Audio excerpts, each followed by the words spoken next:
Hello and welcome to the Final Fantasy XVI media tour. Today we're going to go through quite a few interviews, but in this video, we're going to start with the Washington Post. The man who saved Final Fantasy is forging its future with Final Fantasy XVI. All right, let's get right into it.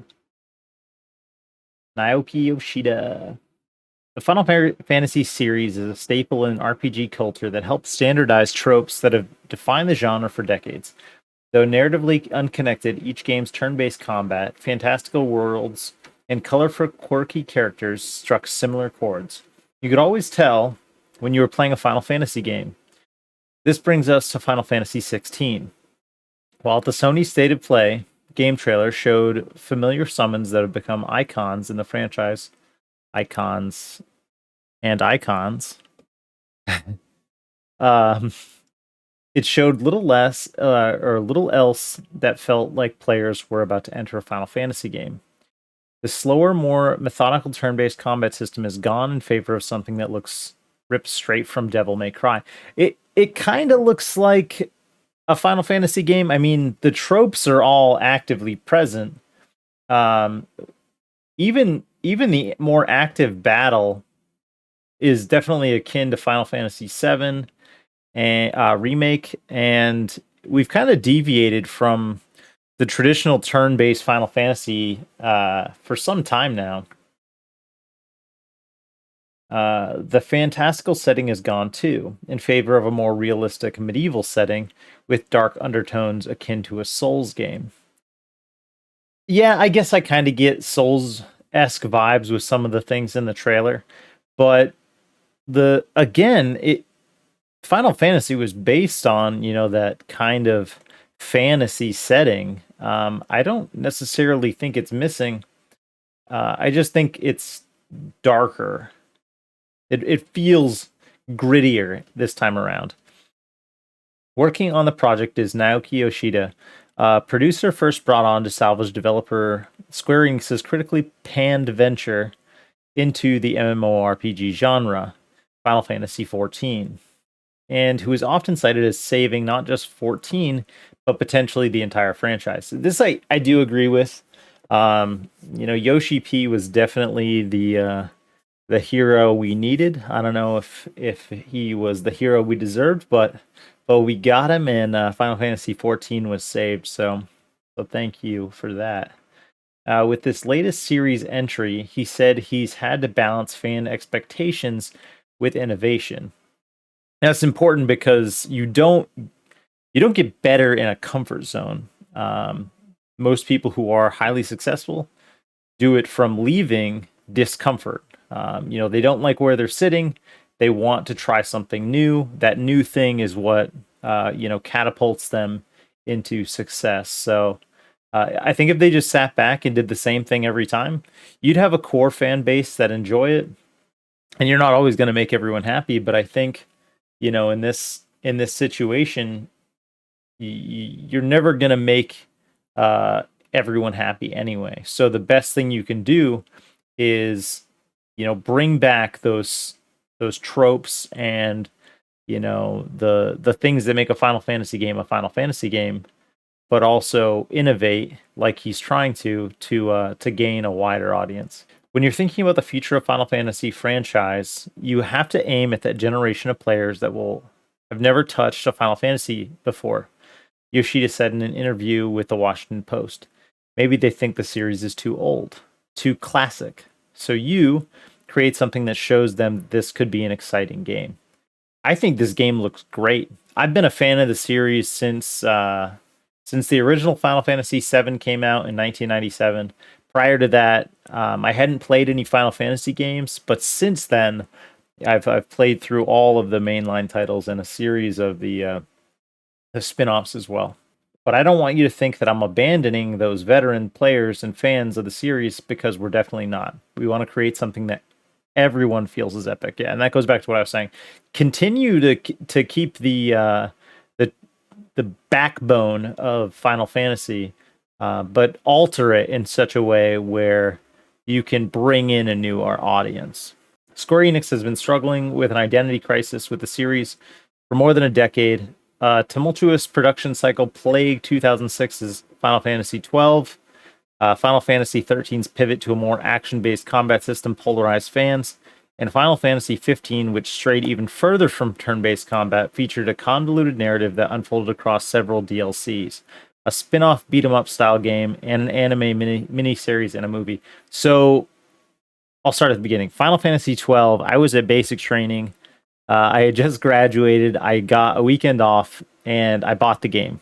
I love Final Fantasy XII. It was the nostalgia that I needed to keep a positive attitude toward what was going on in my life at the time. It was my escape when I got time off from then forward, and I really connected with it because of that. It did deviate from Final Fantasy X, which was a strictly turn-based game, but it didn't deviate so much from Final Fantasy XI, which I was also playing, not necessarily at the time, but I was still had an active subscription. Final Fantasy XIII looked phenomenal. When I saw the trailers the first time, amazing. All I wanted to do was get into it. And then it released, and it felt very much like the combat system didn't bother me, by the way. It wasn't the combat system, it was the hallways. It always felt like you were running down these narrow hallways, and there was no deviation at all. The combat system was sort of fixed, like it almost played itself. But I think that was because they were trying to transition into what would become a more action style combat, and that's fine. They kind of found their own, once they got to Final Fantasy 15 and Final Fantasy VII Remake. So the deviation, was due to the innovation that has brought them to where they are now. I'm very excited to see where it goes in the future. The issues with 15, the biggest issue with 15 is that it was not a complete game. They really needed to complete that prior to releasing it. And if they had just done it in one big piece, the game would have been phenomenal. Same criticism I have for Final Fantasy VII Remake. I hope that once all the parts are done, they can just crunch them together and make one big game out of it, where you have, character carryover. When Final Fantasy XIV initially released in 2010, it was heavily criticized for its lack of content, numerous bugs, and server failures. If you were around when 1.0 was released, you know all the issues that they had. It wasn't just those, the lack of content, the numerous bugs and server failures. It was that you were forcing yourself to play a game because it had the Final Fantasy title. And by paying that price up front, when Yoshida's team came in, every single patch, it would get better until A Realm Reborn launched in 2013. A much more streamlined experience that fixed bugs, provided rich content, and not only spoke to newcomers, but to longtime fans desperately seeking signs of the franchise they once knew. Final Fantasy XIV is, at its core, a nostalgia love poem to the Final Fantasy franchise. There are so many things that the team has brought into the game that stimulate these emotional connections to the games that we played in the past, and they only continue to bring those little story beats home. Yoshida, now the producer of Final Fantasy XVI, which is set to release in 2023, is incorporating the lessons he's taken away from Final Fantasy XIV into Final Fantasy XVI's design philosophy. The combat system of Final Fantasy XVI is a prime example of this. It's action-oriented, emphasizing flashy combos and read and react combat that Final Fantasy series has been trending towards since Final Fantasy XII, but attempts to incorporate elements longtime fans will recognize. Fighting won't be a solo experience. Contrary to how it appears in the trailer, the main character, Clive, will be accompanied by several AI-controlled party members who will banter and connect throughout the game, similar to past Final Fantasy games.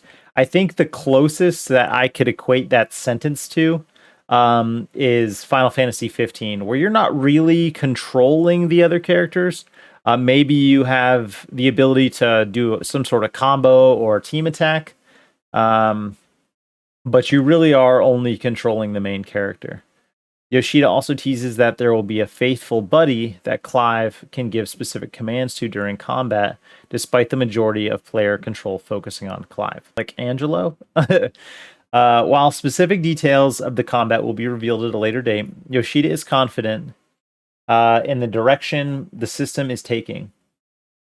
He believes that Square Enix now, with titles like Final Fantasy XV, Final Fantasy VII Remake, and the Kingdom Hearts series under its belt, finally has the expertise to create a compelling action combat system that players, regardless of their familiarity with the series, will enjoy.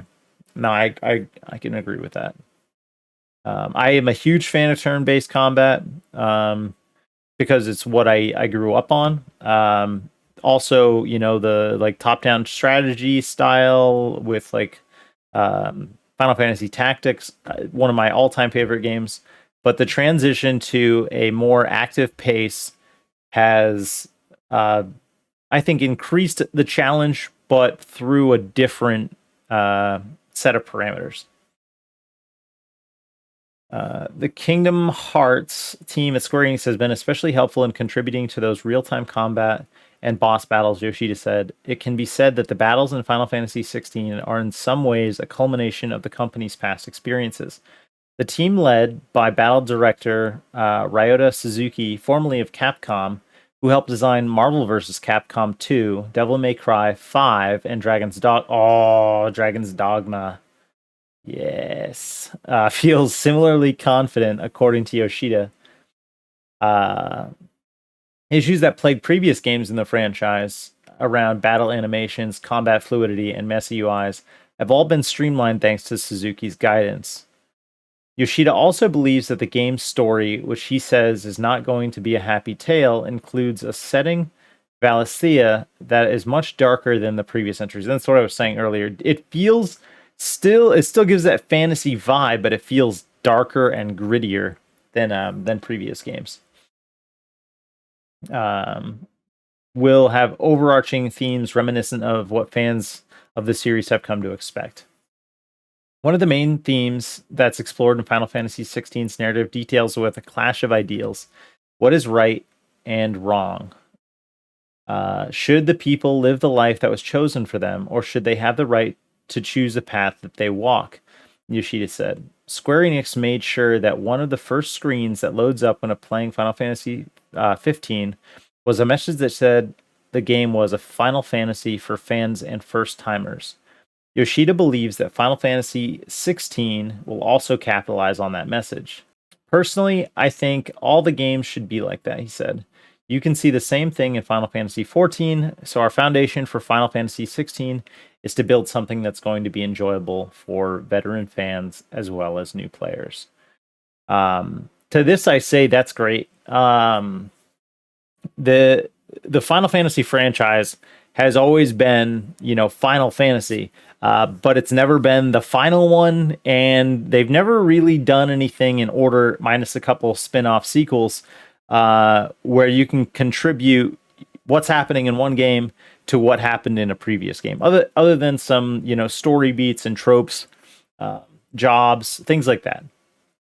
But every game has a unique story that teaches valuable lessons, and interestingly, how to deal with, you know, complex emotion. So I am looking forward to the Final Fantasy XVI release, summer 2023. There are plenty more interviews to go through, so I'm gonna wrap this one up here. Be sure to check out those other interviews as I post them throughout the day, probably a little bit tomorrow. If this is your first time, please remember to like, share, and subscribe. And as always, thanks for watching.